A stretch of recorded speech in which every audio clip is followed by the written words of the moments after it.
I'm being joined now by Dr. Ayo Teriba. He's an economist and the Chief Executive Officer of Economic Associates, as we take a look at some issues that have come up with regards to the state of the economy. Good morning to you, Dr. Teriba. Thank you for coming on the show. Very recently, the International Monetary Fund released a report on the state of the economy, of Nigeria's economy, saying that the economy is likely to contract this year. What do you make of that prediction? Well, with the contraction in the first quarter and the likelihood of even a bigger contraction in the second quarter,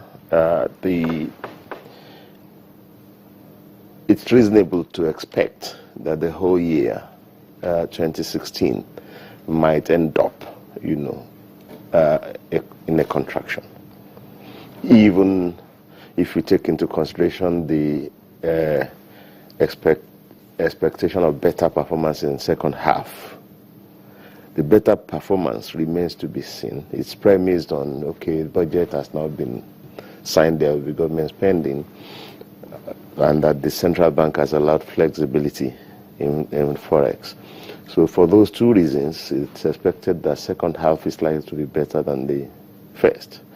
But you should also remember that you still have this prohibition list for sourcing foreign exchange from the interbank market, which means some of the restrictions companies have, the difficulties they have in accessing Forex will still remain in spite of the flexibility in the exchange of the Naira. So, yes, second half may be better than the first half, but not certainly.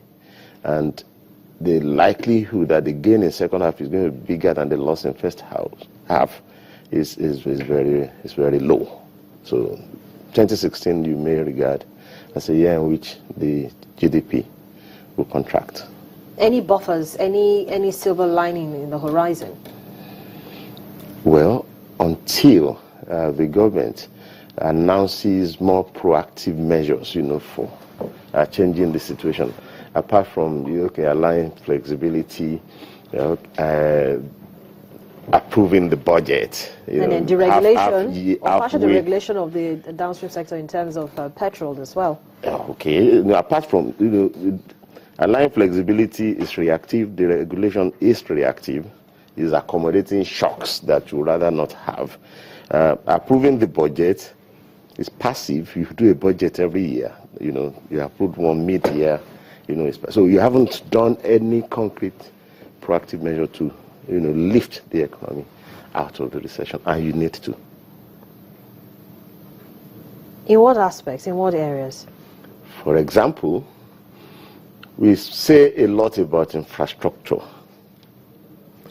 Yes, previous regimes haven't done anything about it. I think this new regime needs to take big steps. We have Forex shortage, we have infrastructure decay. The solution, the silver bullet for both, is to open those sectors for foreign investment. Rail, pipelines, electricity transmission. The way you did telecoms, you make the announcement today, investment starts streaming in the next month, the next 3 months, and you're out of the woods.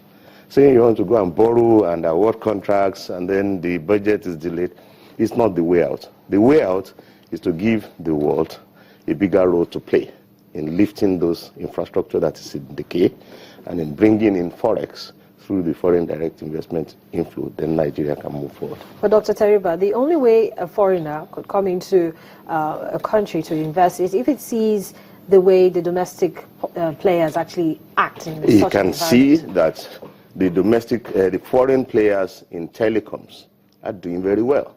Nigeria has no regret for breaking government monopoly in telecoms. Nigeria has had a good time, the investors have had a good time, the general public have had a good time. Do the same in rail, there's nothing to regret.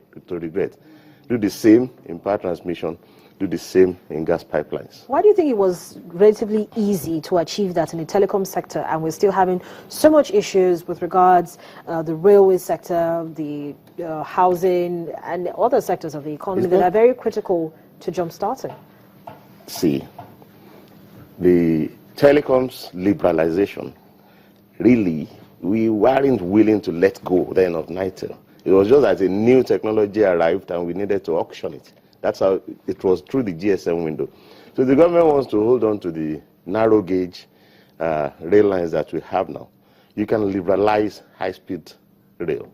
That's investors who want to come into Nigeria and do high-speed rail can come in. So we take the route similar to that which we took with GSM. And let government hang on to this narrow gauge, the way they hung on to NITEL until it became more or less, moribund. Dr. Teriba, thank you so much for coming on the program this morning. Thank you very much. Even though we had very quite short time, but I'm hoping we'll have more time the next time you come around. But thank you for coming. And that's it on today's edition of the program.